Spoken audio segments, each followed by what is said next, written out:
Hey everyone, Eric here. I am the host of the Unseen Paranormal Podcast. Join me for a new episode every Wednesday as I delve into the unseen world with historians, authors, researchers, and investigators as we try to understand and make sense of the paranormal. You can listen to past and future episodes on Apple Podcasts, Spotify, Google Podcasts, iHeartRadio, Stitcher, or at unseenparanormalpodcast.com. Please like the show on Facebook and share with your friends. And remember, some of the scariest things are unseen.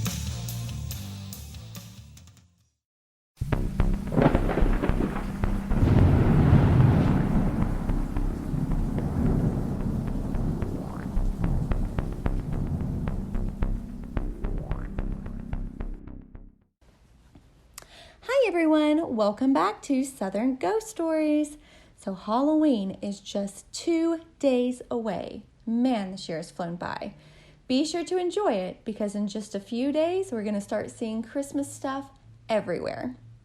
So today for our Halloween episode, we're going to talk about a place Alan knows very well called Traveler's Rest.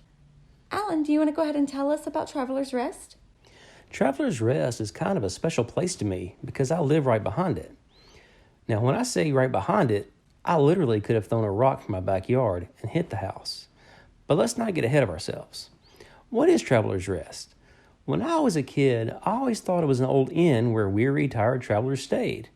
But that's not necessarily the case. Traveler's Rest was the home of Judge John Overton. Overton wasn't a name that jumps out at you from the history books, but behind the scenes, he was one of the most important men in Tennessee history. Overton was one of Andrew Jackson's best friends and was his personal attorney. Jackson's shadow was impossible to escape, but Overton relished in it and was a major player behind the scenes. He helped Old Hickory put out fires in his personal life and also helped him run for president.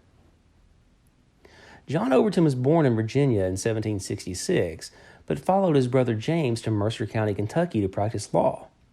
In Kentucky, Overton lived with his cousins, the Robards. The Robards were a prominent family that operated a boarding house that was run by a widow, Elizabeth Robards. Elizabeth's son, Captain Lewis Robards, as well as his teenage bride, Rachel Donaldson Robards, also lived in the house. While staying at the boarding house, Overton had a front row seat from one of the nastiest scandals in early American politics. Lewis and Rachel had a rocky marriage, and one of the men that stayed at the boarding house actually fell in love with Rachel, and Lewis found out about it. Lewis challenged the suitor to a duel and wrote a letter to Rachel's father telling him to come and get her. In case you didn't know, Rachel's father, John Donaldson, was the co-founder of what would later become Nashville, Tennessee. Rachel's brother rode to Kentucky to retrieve his sister and bring her back to Nashville. 5 months later, John Overton arrived in Nashville and made arrangements to stay with the Donaldsons so he could practice law there. He also acted as a liaison between the Robards and Rachel, who were trying to decide if their marriage could be saved. While Overton was staying with the Donaldsons, Andrew Jackson came to visit Overton. He wound up staying with the Donaldsons too, as he was trying to launch a law career of his own in Middle Tennessee.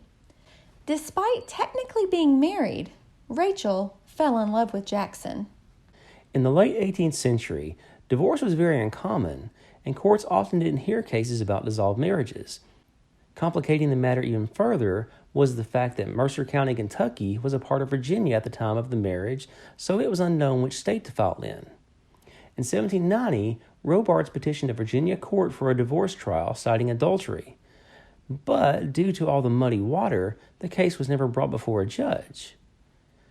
Rachel considered her marriage over due to the fact that Robards had sent her away, but without confirmation from a court, it was still unclear if Rachel was a married woman or not. To get around this, Andrew Jackson and Rachel fled Nashville from Mississippi, which at that time belonged to the Spanish. This made the couple immune to laws against bigamy and adultery in Tennessee and Kentucky. Since Kentucky was not yet a state, the Robards case wasn't heard until 1793. Rachel did not attend the proceedings and sent Overton in her place. The case was finally heard and a divorce was granted. Robards initially asked for half of Rachel's inheritance from her recently deceased father, but was denied by the courts.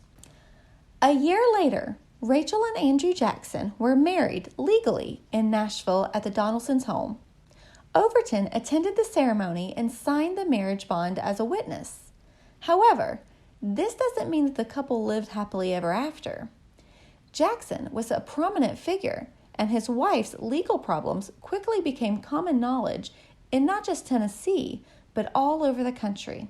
In fact, Jackson's political opponent labeled Rachel as a bigamist and viciously attacked her during the 1828 presidential campaign. The attacks and constant mudslinging in her direction ultimately led to her suffering a heart attack after her husband was elected president. The dress she had bought to wear at her husband's inauguration was actually the dress she was buried in. Jackson and Overton were very close, and not only practiced law together, but they founded a land speculation company that made both men an incredible amount of money. In fact, eventually Overton would become the wealthiest man in Tennessee. In 1796, he bought 320 acres in Nashville and built a log cabin on the property. While building the house, he discovered several stone box Indian graves on the lot. Some of them were even located where the house was built. Over time, Overton bought even more land and he expanded his house. He also owned over 50 slaves that were there to run the large plantation that produced tobacco, corn, peaches, apples, and other crops. In 1833, Overton died and the estate passed on to his son, John Overton Jr. During the Civil War, Overton was a supporter of the Confederacy and used his wealth to help the rebels. Unfortunately for him, a bounty was placed on his head by the Union, and he was forced to flee Travelers Rest and hide out in Franklin, Tennessee. The night before the Battle of Nashville, John Bell Hood and his 12 generals stayed at Travelers Rest. The next morning, the battle kicked off in Overton's peach orchard. Though the battle was fought all around the house sustained very little damage. When Overton Jr. died in 1898, the house stayed in the family for 2 generations, then changed hands a few times before opening up as a museum in the 1950s. And this is where my connection to Travelers Rest kicks in.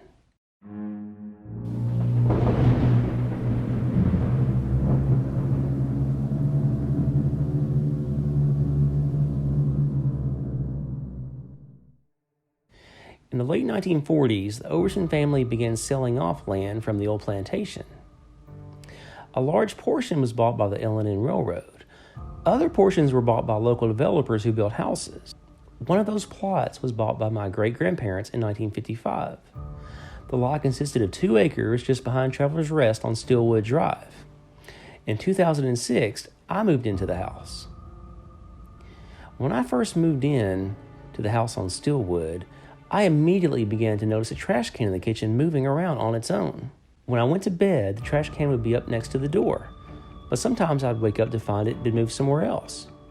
It didn't happen all the time, but some mornings I would find it 2 or 3 feet away from its original location, but other times I'd find it 6 or 7 feet away on the other side of the kitchen.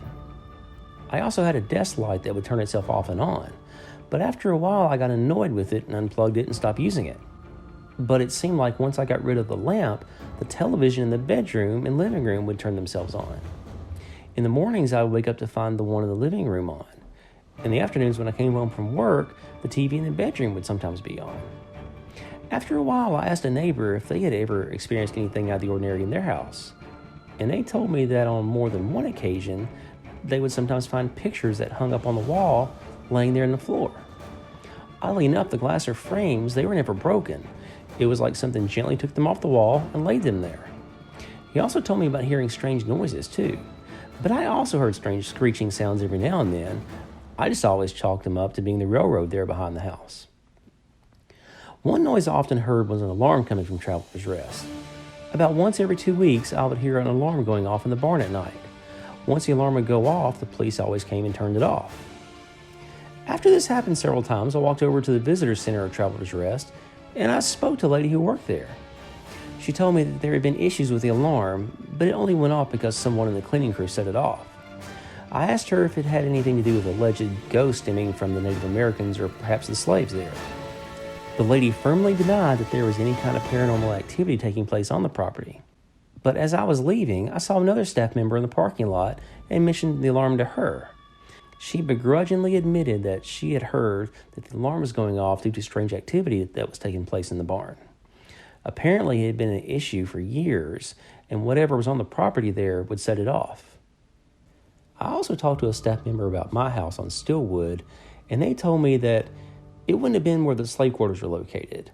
The slave quarters were located there in the parking lot or the land beside it used by the railroad. They explained to me that my property, it was a pasture and there was a stable there in the 19th century. But they also said that the entire area was an Indian village, and since 13 Indian graves were found roughly 10 or 15 yards from my backyard, it's possible that there could be some graves on my property too. Traveler's Rest is a great place to visit or to learn about the Overton family, the Battle of Nashville, or the 1800s. But if you're wanting to hear about ghost stories and supposed spirits that haunt the property, they're not going to tell you about it. We hope you enjoyed our episode on Traveler's Rest. If you would like to learn more about haunted locations around Nashville, download the Nashville Ghost Map app in iTunes and Google Play. Also, check out our website, southernghoststories.com, where you can find old podcasts and the books that we've written. Please feel free to leave a comment or send a message on our Facebook or Instagram accounts. We'd love to hear about any creepy experiences you might have had. And feel free to give us some ideas on new locations you'd like to hear about on future shows. We appreciate you taking the time to listen, and we hope you have some happy hauntings. And those books Chelsea mentioned are Southern Ghost Stories, Historical Hauntings, Haunted Hotels, Ghost of Gallatin, and Murfreesboro, Spirits of Stones River. Be sure to subscribe and leave a 5-star review. Those reviews are pretty helpful, and we really appreciate everyone who's taken a few minutes to do it for us. Please check back with us next time as we head to Melbourne, Florida to talk about Vans Cleaners. So today for our Halloween episode, we're going to talk about a place Alan knows very well called Traveler's Rest. Alan, go ahead and give us a little bit about the home. It's not a home, is it? It was a home at one time. I want you to try that again. Okay. Blech. Alan. Is that how you... What? You doing your own blooper sound? Feel free to leave a comment and send us a message on our Facebook or Instagram accounts. We'd love to hear about any creepy experiences you may have experienced. Oh, that doesn't make any sense. Hey. Yes. What do you call a witch who likes the beach? I don't know. A sandwich! Boom, boom, boom, boom. Oh, my squash is ready. That's what she said. How? What? Really? No.